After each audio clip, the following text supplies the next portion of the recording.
Assalamualaikum warahmatullahi wabarakatuh. Untuk bicara soal pendidikan, penting gak penting saya mau sampaikan dulu bahwa saya adalah seorang guru yang sudah bertugas dari tahun 2005. Dan dulu zaman saya sekolah, saya selalu ranking 1 dari SD, SMP, SMA. Waktu itu saya di aliyah ya. Dan sampai saat saya kuliah pun alhamdulillah saya mendapatkan predikat wisudawati terbaik dengan IPK 3,81. Tidak berniat sombong, justru saya mau sampaikan bahwa semua itu ternyata suatu saat hanya membuat saya sangat terbebani dan bahkan kadang merasa sangat malu ketika sudah memasuki dunia kerja. Bagaimana tidak? Saya seorang guru bahasa Inggris tapi saya tidak begitu mahir berbicara bahasa Inggris. Kok bisa? Inilah ceritanya. Awalnya di SD saya selalu mendapat ranking 1. Tidak pernah ranking 2, 3, 4, atau 5 dan seterusnya. Selalu ranking 1. Itu masih murni banget. Artinya layaknya anak usia SD yang rata-rata belum tahu teori belajar, cara mendapatkan nilai yang bagus dan sebagainya. Jadi mengalir saja. Ranking itu saya dapatkan begitu saja. Nah, begitu masuk SMP mulai tuh ada rasa khawatir, jangan-jangan nanti nggak dapet ranking lagi gitu. Karena kan saingannya lebih banyak dari berbagai sekolah yang lebih bagus dan lokasi sekolahnya di daerah yang lebih ramai gitu, atau kota lah istilahnya. Makanya saya betul-betul ngoyo, kalau bahasa Jawanya ngoyo, super serius belajarnya, berusaha untuk mendapatkan ranking 1. Bahkan di pikiran saya itu hebat di sekolah ya kalau bisa ranking 1. Ini terus berjalan sampai saya SMA dan kuliah. Jadi target saya belajar itu mendapatkan nilai bagus untuk semua pelajaran dan impian saya hanya satu, selalu ranking 1 ketika terima rapot dan selalu menjadi juara 1 atau mendapatkan gelar juara 1, lulusan yang terbaik setiap kali lulus dari jenjang pendidikan. Dan alhamdulillah Allah kasih semua itu dari SD, SMP, SMA bahkan sampai kuliah. Nah, apa yang mau saya tekankan di sini adalah ketika saya masuk dunia kerja dan harus mengajar bahasa Inggris sesuai jurusan yang saya ambil waktu kuliah, walaupun saat itu sebenarnya saya agak-agak terpaksa gitu ya, karena bisanya masuk di perguruan tinggi itu, kemudian mau ngambil matematika tetapi tidak ada jurusan matematika di sana, jadi terpaksa lah yang ngambil pelajaran bahasa Inggris. Nah, ternyata ketika saya sudah bekerja sekarang ini, nilai rapot, ranking, IPK, dan gelar wisudawati terbaik itu sama sekali tidak berarti apa-apa. Bahkan sempat membuat saya menyesal. Kenapa ya dari dulu sekolah cuman ngejar ranking gitu, bukan menekuni satu bidang yang saya sampai mahir, saya sampai menjadi ahli, entah bahasa Inggris, entah matematika, atau apapun itu gitu. Andai waktu itu setelah lulus SD atau minimal setelah SMP lah ya, mau masuk SMA, saya sudah fokus di satu bidang mata pelajaran apa gitu yang kira-kira saya ada bakat di sana, mungkin kejadiannya tidak akan seperti ini. Artinya bukan berarti tidak belajar bidang lainnya ya, tetap belajar tapi jangan ada tuntutan harus mendapatkan nilai bagus semua untuk semua pelajaran jika memang tidak mampu. Tentu saja ini di luar ilmu agama ya, karena memang kalau ilmu agama wajib kita tekuni, kita pahami ya, kita seriusi semuanya oleh kita gitu. Jadi kalau yang saya alami sekarang itu judulnya guru bahasa Inggris, tapi saya kurang percaya diri dengan kemampuan bahasa Inggris saya. Gak lancar ngomongnya, belum berani tes TOEFL dan deg-degan kalau harus ngomong dengan orang asing. Nah, malu kan ya sama Vicky Naki yang jago ngobrol berbagai bahasa di Ome TV itu, malu banget. Jangankan sama Vicky Naki, bahkan saya selalu malu dengan diri saya sendiri. Kadang orang berpikir, oh guru bahasa Inggris keren.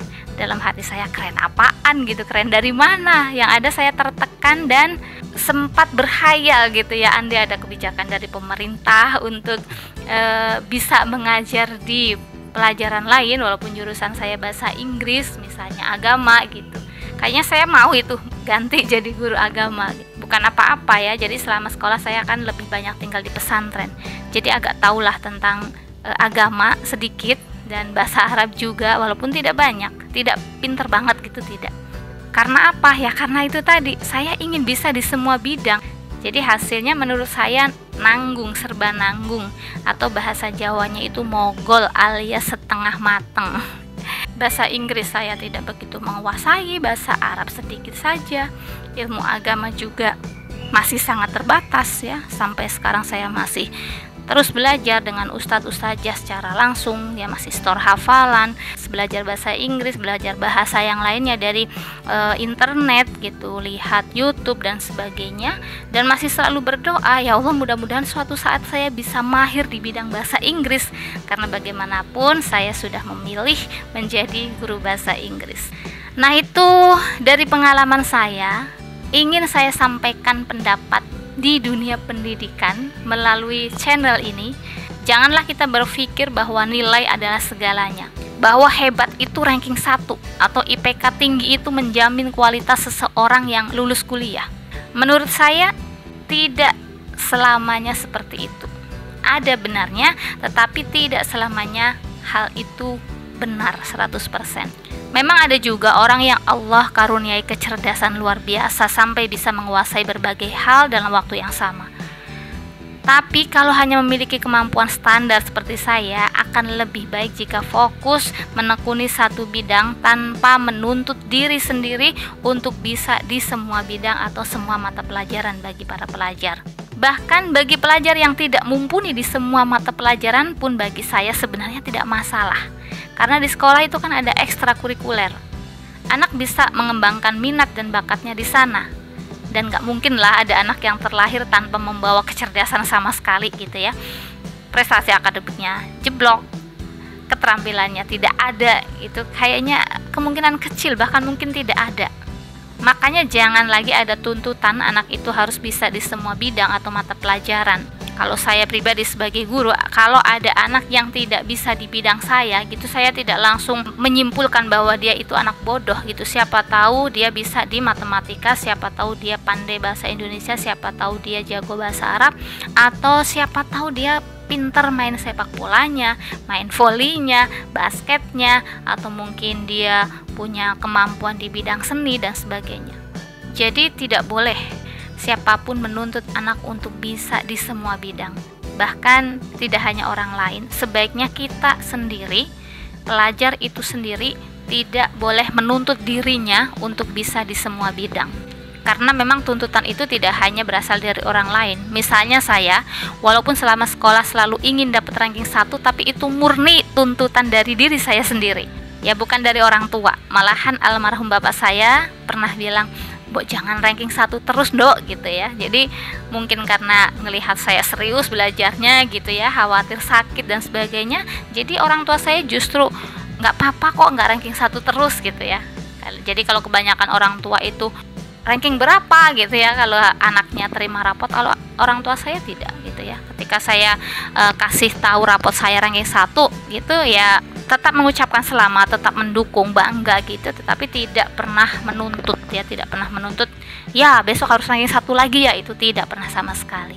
Jadi sekali lagi, belajar di sekolah itu bukan melulu soal nilai dan ranking ya Bapak Ibu. Kalau anaknya terima rapot, ganti pertanyaannya, jangan selalu dapat ranking berapa gitu, tetapi kita bisa lihat apa nilai yang tinggi, kemudian kita dukung anak kita agar berkembang sesuai minat dan bakatnya. Kita bisa kasih pertanyaan lain yang bisa membangun opini anaknya, bahwa hebat atau sukses itu bukan semata ditentukan oleh besar kecilnya nilai. Tapi sering kita dengar bahwa anak lahir dengan keunikannya masing-masing. Biarkan mereka berkembang sesuai keunikannya itu tanpa dibebani dengan apa-apa yang memang tidak menjadi fokus kecerdasannya. Yang jago matematika biarlah berkembang dengan matematikanya, yang lancar berbahasa biarkan asik dengan kemampuan bahasanya, yang pintar IPA, IPS, TIK dan pelajaran lainnya kita hargai, kita apresiasi sebagai juara di bidangnya masing-masing. Dan bagi anak yang tidak bisa menggeluti bidang akademik, dalam artian tidak punya prestasi di bidang akademik sama sekali, nilai semua pelajaran hancur, bahkan kalau zaman dulu itu merah semua gitu ya, sampai rapotnya kebakaran, maka ini bukan akhir dari segalanya. Bukan berarti dunia kiamat. karena masih ada banyak sekali pilihan keterampilan, olahraga, seni, dan bidang lainnya yang bisa ditekuni dan sangat memungkinkan anak untuk tumbuh menjadi orang yang sukses di masa yang akan datang. Stoplah menilai anak hanya dari ranking yang ia peroleh. Kasihan, karena anak itu terlahir bukan untuk selalu menjadi yang nomor satu, yang paling hebat di masyarakat, tetapi harusnya kita itu dilahirkan untuk bisa memberi manfaat yang paling banyak dengan keahlian kita masing-masing.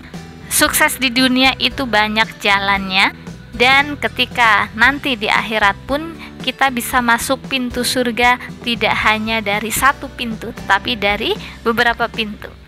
Artinya kita sebenarnya punya pilihan untuk sukses di bidang apa di dunia ini, dan ketika di akhirat kita bisa memilih untuk masuk surga dari pintu mana yang kita mau. Terima kasih sudah menonton channel ini. Sampai ketemu di video-video berikutnya. Wassalamualaikum warahmatullahi wabarakatuh.